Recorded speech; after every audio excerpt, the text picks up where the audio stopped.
Hello everyone, welcome back to this video. तर friends, थंबनेलवरील Marathi sentences तुम्ही वाचलेली असतीलच. जसं की असं काय झालं की तू माझ्याशी बोलत नाहीस, किंवा असं काय झालं की तू तुझ्या मित्रावर रागावला आहेस, किंवा न सांगता मला कसं कळेल, किंवा तू सांगितल्याशिवाय काहीच करू शकत नाही का. अशा प्रकारची वाक्ये आपण दैनंदिन जीवनामध्ये नेहमीच बोलत असतो. मग आता असं काय झालं की, किंवा न सांगता किंवा सांगितल्याशिवाय अशा प्रकारची जी मराठी वाक्य आपण बोलत असतो किंवा सेंटेन्सेस बोलत असतो, त्यासाठी इंग्रजीत काय वापरलं जाते तेच आपण आजच्या व्हिडिओमध्ये समजून घेणार आहोत. म्हणजेच आजच्या व्हिडिओमध्ये आपण इंग्रजीतील 2 प्रकारचे ॲडव्हान्स स्ट्रक्चर शिकणार आहोत. तेव्हा तुम्ही संपूर्ण व्हिडिओ स्किप न करता शेवटपर्यंत नक्की बघा. आणि व्हिडिओ जर आवडला तर व्हिडिओला नक्कीच लाईक करा. आता इथे बघा, फर्स्ट आहे की असं काय झालं की तू माझ्याशी बोलत नाहीस. आता तू माझ्याशी बोलत नाहीस हे तर आपण टेन्स शिकलेलो आहोत, त्यामुळे तुम्ही हे वाक्य इंग्रजीत सहज ट्रान्सलेट करू शकाल. परंतु असं काय झालं की यासाठी मग इंग्रजीत काय वापरलं जातं तेच आपण बघणार आहोत. तर इथे बघा, असं काय झालं की त्यासाठी इंग्रजीमध्ये वापरलं जातं व्हॉट हॅपन दॅट. हॅपन म्हणजेच काय झालं, म्हणून हॅपन वापरलेलं आहे, आणि कीसाठी दॅट.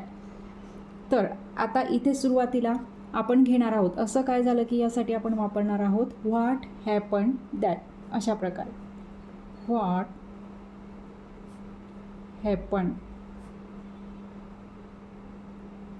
झालं म्हणून आपण हॅपन ईडी लावलेला आहे. व्हॉट हॅपन दॅट, कीसाठी आपण इथे काय वापरलं आहे दॅट. व्हॉट हॅपन दॅट, तू माझ्याशी बोलत नाहीस म्हणजेच that you don't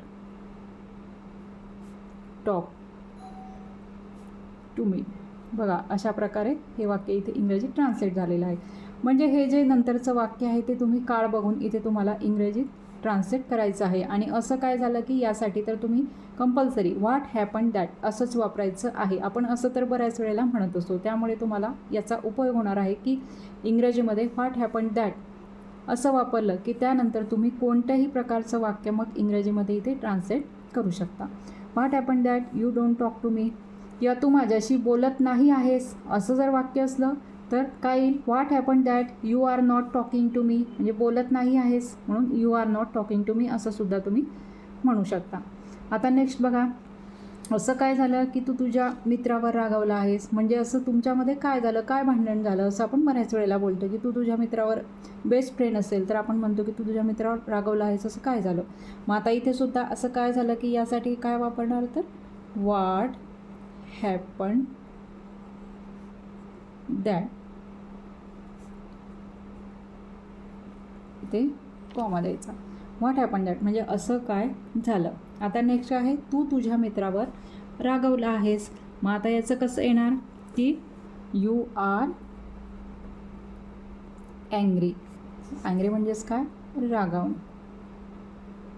angry with, कोणावर रागवलं आहे, तुझ्या मित्रावर, म्हणून आपण इथे घेणार आहोत विथ युअर फ्रेंड. बघा, अशा प्रकारे मग हे अगदी सहज वाक्य ट्रान्सलेट होऊ शकते. What happen that you are angry with your friend, असं काय झालं आहे, असं काय झालं की तू तुझ्या मित्रावर रागवला आहेस. त्यानंतर आता नेक्स्ट बघा, असं काय झालं की तू दुःखी आहेस. बघा, असं सुद्धा आपण बऱ्याच वेळेला प्रश्न विचारत असतो. मग हे सुद्धा आपण कसं करणार, what happen that. What happen, happen म्हणजे झालं म्हणून आपण हॅपन घेतलेलं आहे, दॅट म्हणजे की. व्हॉट हॅपन दॅट, तू दुःखी आहेस. आता हे तर सोपं आहे, you are sad, that you are sad. हे क्वेश्चन आहे, हे लक्षात घ्या, इथे व्हॉट वापरलेला आहे, क्वेश्चन आहे. What happen that you are sad, असं काय झालं की तू दुःखी आहेस. अशा प्रकारे मग तुम्ही व्हॉट हॅपन दॅट असं काय झालं की, आणि त्यानंतरचे वेगवेगळे जे मराठीतील वाक्य असतात ती वाक्य या स्ट्रक्चरने मग तुम्ही इंग्रजीत बनवू शकता. अनेक प्रकारचे वाक्य मग तुम्ही बनवू शकता. आता नेक्स्ट स्ट्रक्चर बघा, न सांगता मला कसं कळेल. बघा, असं सुद्धा आपण हे तर बऱ्याच वेळेला म्हणतो की न सांगता किंवा सांगितल्याशिवाय मला काय कसं काय कळेल असं सुद्धा आपण म्हणतो. मग आता न सांगता यासाठी वापरलं जाते इंग्रजीमध्ये विदाऊट बीइंग टोल्ड. हे लक्षात ठेवायचं, विदाऊट बीइंग टोल्ड, मला कसं कळेल. त्यानंतर याचं इंग्रजीमध्ये तुम्ही ट्रान्सलेशन करायचं आहे. तो जो टेन्स असेल त्यानुसार मग तुम्ही ट्रान्सलेशन करायचं असतं. मग आता फर्स्ट आहे की न सांगता मला कसं कळेल.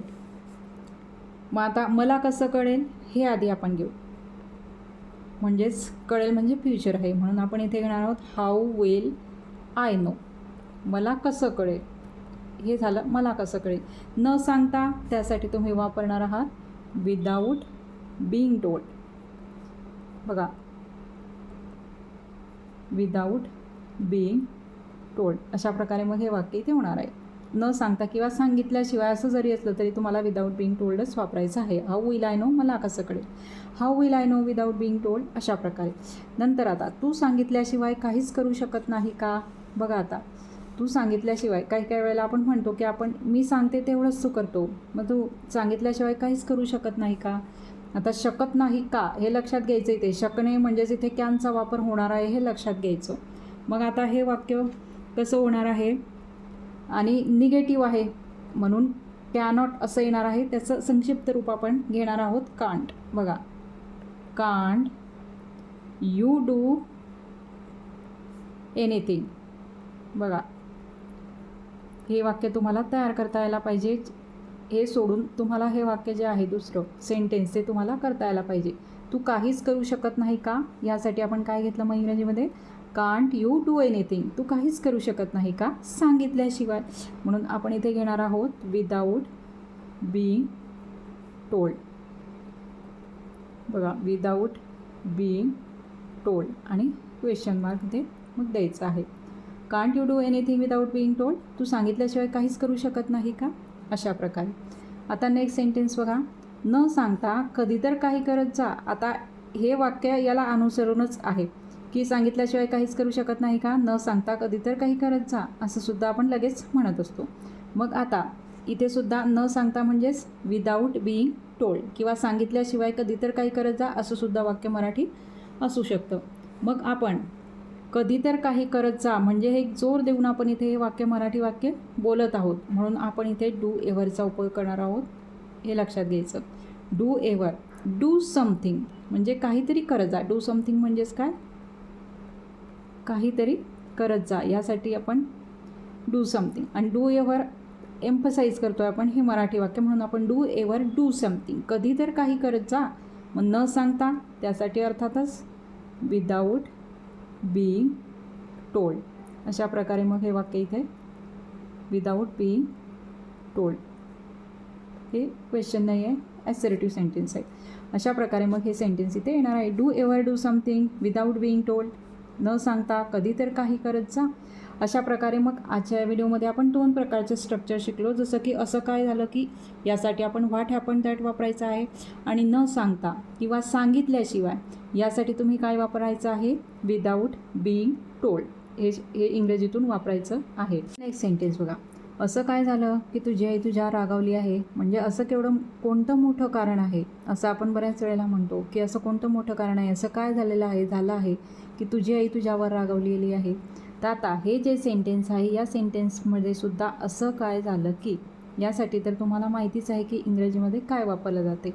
आणि मग नेक्स्ट जे सेंटेन्स आहे तुझी आई तुझ्यावर रागावली आहे, या सर्वांचं तुम्ही इंग्रजीमध्ये ट्रान्सलेशन करून याचं ट्रान्सलेशन तुम्ही कमेंट बॉक्समध्ये लिहायचं आहे. तिथे मी तुमचं ते ट्रान्सलेशन चेक करणार आहे.